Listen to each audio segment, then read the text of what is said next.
WOTC, you ready? Awesome. Good afternoon, everyone.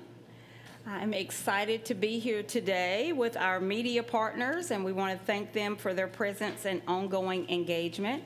I'd also like to acknowledge the staff that is in the room right now and thank them for their presence and engagement as we report out on two very important topics in this media briefing. And of course, excited to have all of our listeners joining us today or on another day. Thank you all for attending. We are here to again update you on two important topics. One is our FY27 recommended budget, and the other topic that is important for us to highlight today is our newly adopted 5-year strategic plan. Both of these things have an impact on every aspect of our district. First, I want to say how proud I am of staff, how proud I am of the collaboration of the community with thousands of voices that gave input on our new strategic plan. And lastly, I would like to applaud and thank the Board of Education for supporting the adoption of the next 5-year strategic plan, which is entitled Unlimited Possibilities. This plan comes at such a pivotal moment in the school year. It's a time of the year in which we are closing down a school year, as we are also ramping up a new fiscal year and preparing for a new academic year. It's a time that we are delivering a new annual budget that will also guide how we fund services, operations, and strategies that will support students and drive their success. Many of you are here and are very interested to learn more about our budget and millage rate. It is a critical topic that comes with some challenges in this upcoming school year that will influence how we operate both now and in the future. But before we talk about how we fund all the operations and how we fuel our strategic plan, I want to make sure that we are putting the emphasis on our strategic plan. It is what I would like to refer to as our anchor. It will guide the work that we do over the next 5 years. And the destination is unlimited possibilities and success for all of our students. As we drive towards that destination, however, it's important that we understand and acknowledge and respond to the realities that we are driving towards, and that will get us into our budget conversation in just a few minutes. Our responsibility, however, regardless of the challenges and the context, is to make sure every dollar, system, process, and technology decision we make contributes to student outcomes and operational excellence, and also our public trust. As we launch into our new strategic plan, in the face of, yes, some constraints financially, let me be clear, we will not lower our expectations. We will lean on strategy, and we will tighten the way we do business. The bar remains the same, and the standard is high. The strategic plan calls us to build a district defined by academic excellence, innovation, trust, operational excellence, and most importantly, results. The budget environment requires us to be more thoughtful, disciplined, and position ourselves so that we can do that with success and with stewardship. So I will now focus a little bit on our strategic plan to give you some insight. We encourage you to visit our website, www.sccpss. You can access a copy of the strategic plan there, and we want everyone to dive in deeply.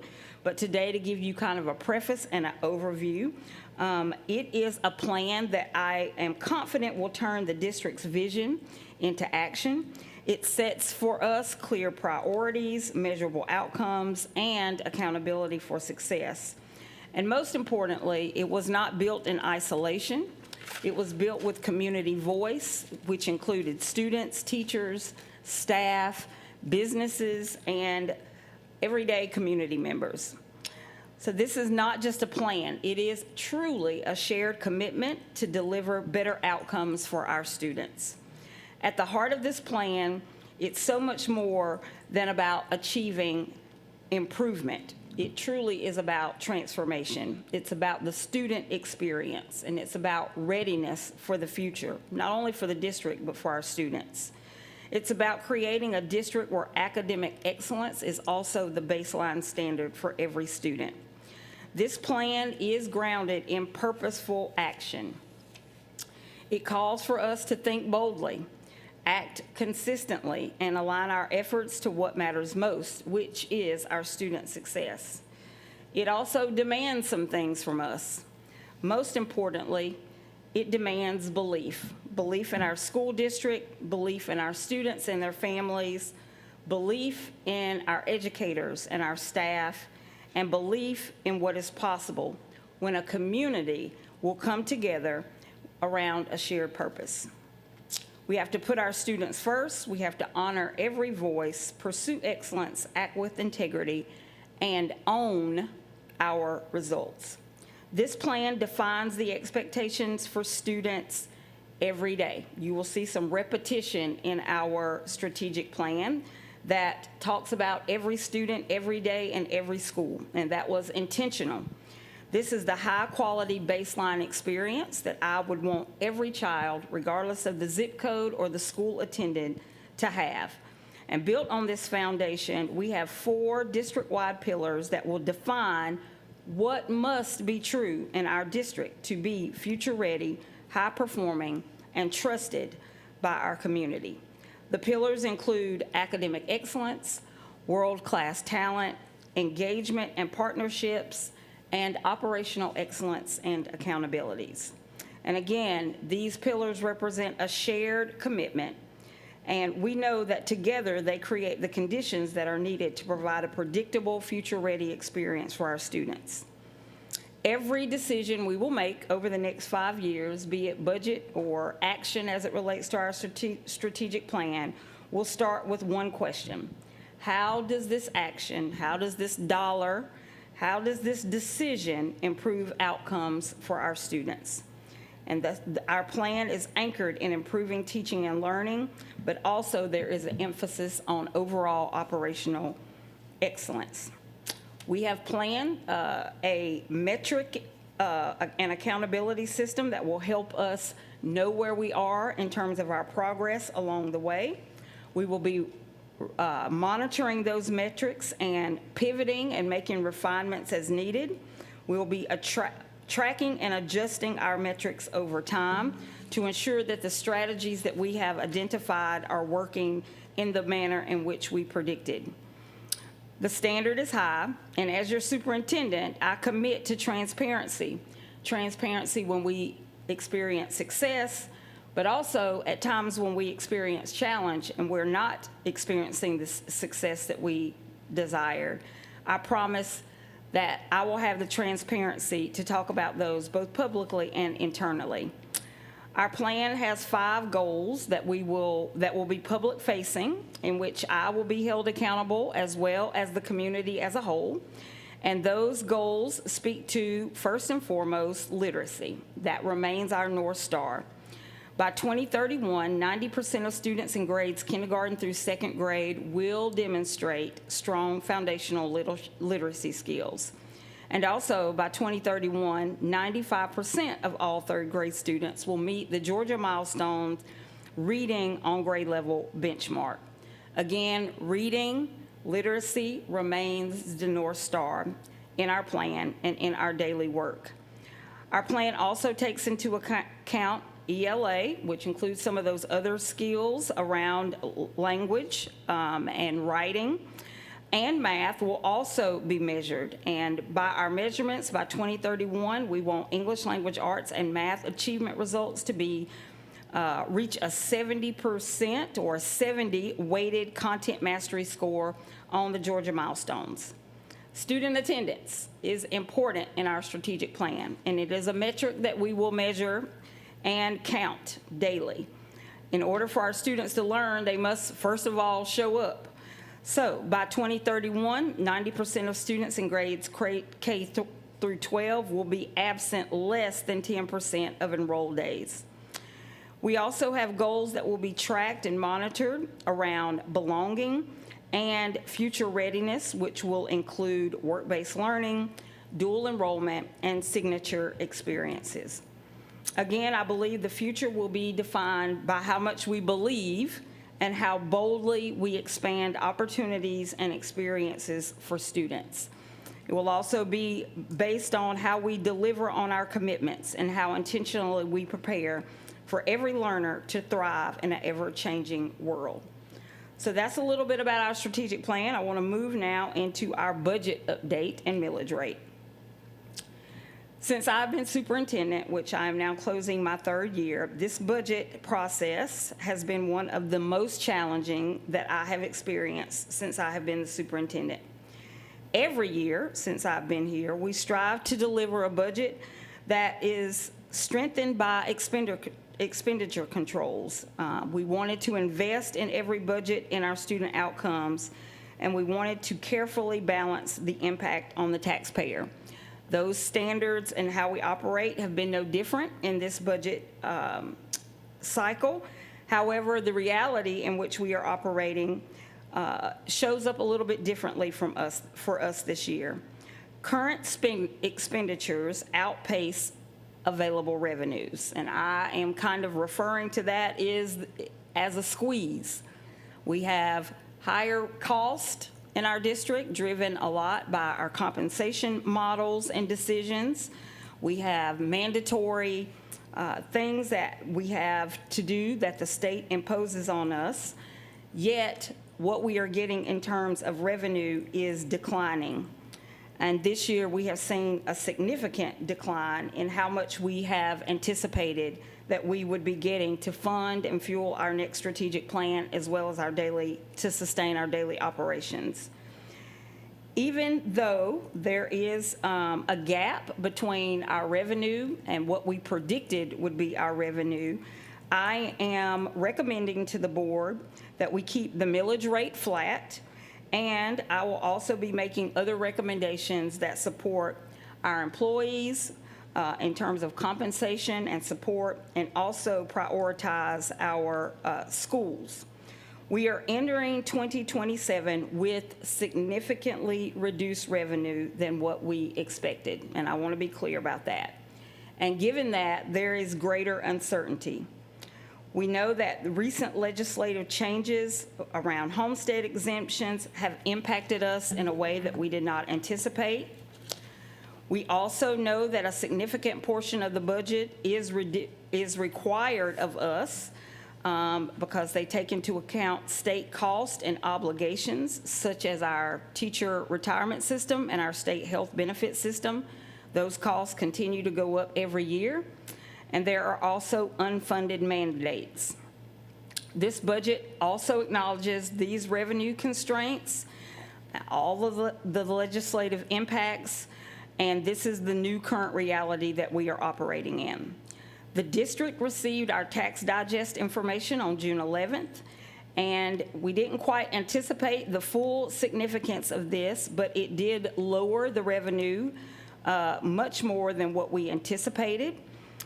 Estimates show that the tax digest growth was close to 3%, due in part to the homestead exemption, House Bill 782, which was approved by voters in November of 2025.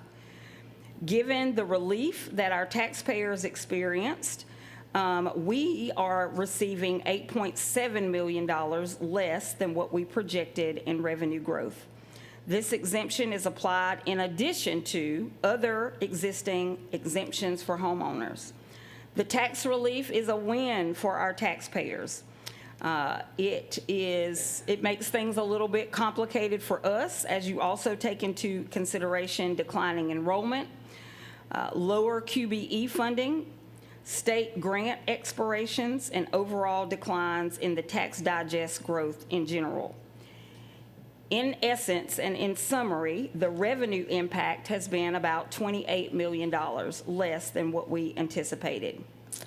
How will we respond? Well, we are responding, first of all, by being honest about our new reality that we are in. But at the same time, we will stay focused on solutions. Our FY27 budget is going to be a bridge that will help us have some more discussions and make decisions that will stabilize our district, ensure that we continue to improve in areas, and that we deliver strategic investments that support our students. We do know that most of our cost drivers in our budget have to do with our FTEs, the number of people that we have in our district serving our students, the fact that we offer a competitive compensation, required state health and retirement costs. All of these things further complicate the challenges that we are in now. So in the future, we will be looking at staffing models and vacant positions, and we will also have to make adjustments as we think about strategic investments, cost of living adjustments for our staff, and other key planned investments. But let me state again, the expectation of excellence will not be lowered. What does the future look like? So in the future, as we move forward, again, we will stay laser-like focused on the destination. The destination is unlimited possibilities and a future-ready experience for all of our students. At the same time, we will adjust our reality. The reality and the context is that we have some financial adjustments that have to be made.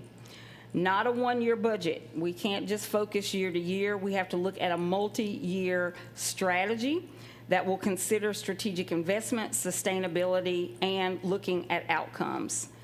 This is quite simply a new landscape.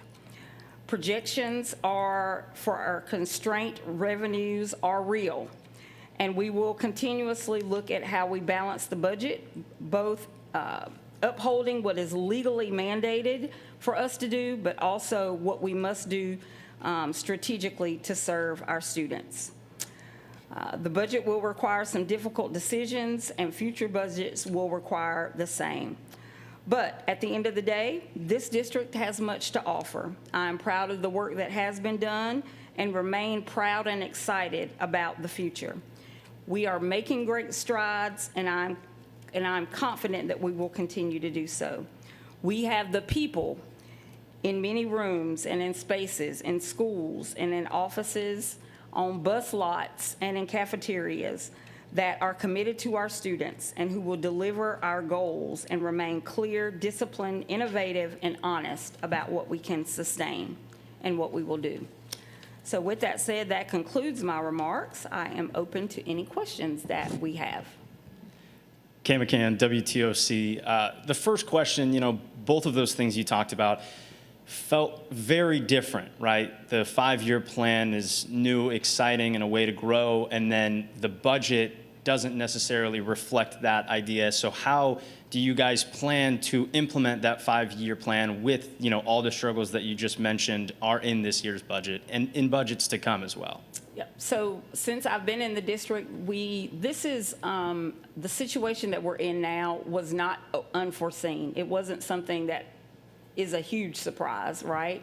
So over the last couple of years, I've been working with staff to begin to build the muscle around the budget discipline, the expenditure disciplines that we have to have. We just have to accelerate some of the things that we have already begun to put in place.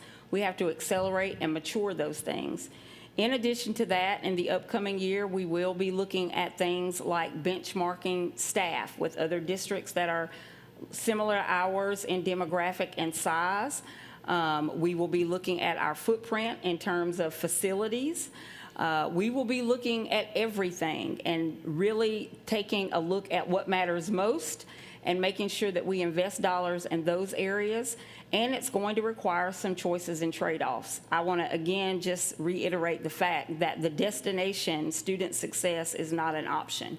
We will realize and manifest what is in the strategic plan. How we get there is going to be through discipline and through choices and trade-offs and just adjusting to a new reality. I remember last time talking with you, and this tax digest still hasn't come in. You guys don't expect it to before the end of the month? We got it on June 11th. Oh, okay. Because I was going to ask, when that comes in or if that came in, less than expected, how are you guys balancing? How are you guys adapting? Is that what you guys had expected last time that we spoke? Excuse me. So we didn't know what to expect on June 11th. We received the reality of what it is. It was less than what we projected. And so the adjustments began at that moment. But again, it wasn't really new. We realized something was coming. We just didn't know the full impact of what was coming. So on June 11th, we received the tax digest. Adjustments have been made over the last week and a half to reduce some of our expenditures. You'll hear about some of that later today. And then we will also use the fund balance as a bridge to help us make some more of the more significant gaps that we have to make up in revenue. And, you mentioned getting 90% attendance and, making sure 90% of kids are on their literacy track. How do you plan on enforcing stuff like that, especially with kids who, might not necessarily see, something like that as critical, or, you know what I mean? How do you guys plan on enforcing that if they end up falling short of that? Sure. So I don't believe we're going to enforce. I think we have to ask. First of all, I believe in the teachers that we have in front of kids every day. And I believe that every teacher that we have in front of kids wants and desires a high-quality education, and they will deliver that. We are providing the resources, the curriculum, the data, the assessment tools, what is needed for our teachers, and the guidance and the support as well for them to deliver on that. We will support, we will give guidance, we will hold people accountable for those results. We need our families, we need our community to also play a part in that. But I believe if we provide the right conditions and the experiences, we will be able to deliver on an increased proficiency rate within our district. And that plan, and I just want to make sure I'm saying the right words here, it says that, the school system is going to expand and diversify funding streams. Just what specific funding sources are being considered to support that plan? Well, obviously, we have the main drivers of our revenue, which are federal funds, we have state funds, and we have local funds. There are opportunities for grants that we can write. There's ways that we can invest our dollars to maximize what we already have. But again, I don't think any of those things will likely outpace the need to still make some reductions. Okay. And then just moving on to this budget, the way that you guys have had conversations about this for weeks now, getting that tax digest, just maybe what's changed since the last time that, the board gathered here, and, what do you expect in this 6:30 p.m. meeting? So the most significant change in the last board meeting, we did not have the tax digest. We anticipated and projected that we would receive about 5% growth. That number comes in at more like 3%. And so the gap or the revenue shortfall that we are experiencing right now is about $28 million. And that takes into account the full application of the homestead exemptions. And those were stacked on top of each other. The local growth tax digest also decreased. We also have declining QBE because of our enrollment decline, and we have grants that have expired. When you combine all of those things together, we are receiving about $28.2 million less than what we expected to receive. So that is what has happened. We've been able to quantify exactly what the revenue gap is since the last board meeting. So while that news is not optimal, given where we are with our strategic plan, we are clear now on where we are and where we need to be. And so over the last couple of weeks, it's been a process of how do we close that revenue gap? What choices and trade-offs are we going to make that will help us make up the difference in the money that we did not receive? And I just want to kind of clarify, so this is kind of a turning point year, the way you made it seem with this new homestead exemption. I know there's the Stephen Day ordeal. So this is the new reality, right? And so this is, would you say this is a bigger, maybe more crucial year than others to kind of define how you operate with, this new this new monies that are coming in and out? Yes, we are at a pivotal moment in two ways, both a new strategic plan that gives us the guide for the next 5 years and also adjusting to the new reality. So it's a pivotal year for many reasons.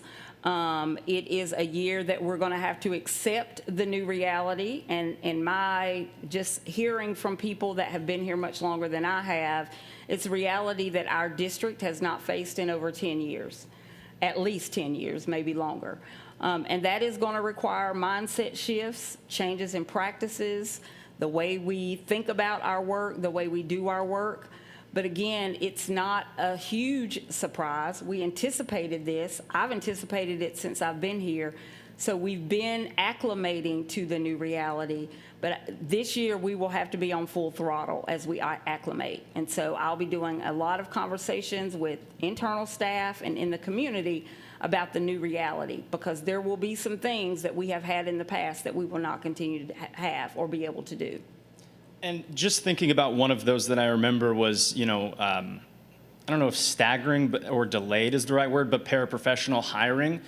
When you're talking about, early getting those, K through second grade reading levels up, and how do you think maybe does this put a bigger emphasis on other paraprofessionals who are already working in the school district? How are you guys planning to make sure that you're staying at that academic level and even exceeding what you've done with maybe less to start off with this year? Sure. So we're not starting off with fewer paraprofessionals. We did not change the formula that we used for paraprofessionals. So the same people who were funded last year are funded this year. What we have done in certain schools, we have added paraprofessionals. So this would be supplemental to the baseline, right? The pause on those is a pause, and it may sound significant, but I think most of us realize that we wouldn't hire all paraprofessionals at the same time. They don't all show up and fill out an application and walk through the door at the same time. It just means we're going to stagger. We'll hire some, and then later we'll, bring on more until we can fulfill that full extra allocation of paraprofessionals. So I don't anticipate the work of our current paraprofessionals changing, because nothing changed in terms of the allocation that schools have gotten in the past. The support, the additional emphasis that the paraprofessionals, the new allocation, that will just be delayed, but it is coming. And then just the decision to recommend keeping that millage rate flat. Do you see that as, a vote of confidence that even with reduced funds, you guys don't need to take the money out of taxpayers' pockets? You guys feel that you can still provide what you're saying with less money? Yep. So everything that I do and have done as a superintendent is to balance both the taxpayers' interest as well as what is best for kids, right? And that is literally how this budget and every budget has been built to date. So I believe, I have full confidence that the outcomes that we need to achieve can be achieved. Will it be harder? Absolutely, it will be harder. But I think we can get it done. Do you have, just a really clear, strong message to families who might either watch this tonight or are watching this right now about how you feel going into this next year if this budget passes tonight? So I think I end most presentations and speeches with "Together we can," and so I'm going to be consistent. I believe that when a community comes together around a shared purpose and vision, and when we believe that public education will be a driving force for not only now, but the future well-being of this community, it touches every aspect, economically, socially, crime, our workforce development. We all have to embrace and own not only the reality, but the outcomes. And I believe that if together we can do that we will achieve exactly what we intend to achieve, which is unlimited possibilities for our students. Okay. I think that's it for me. Awesome. Thank you so much for your questions. Thank you.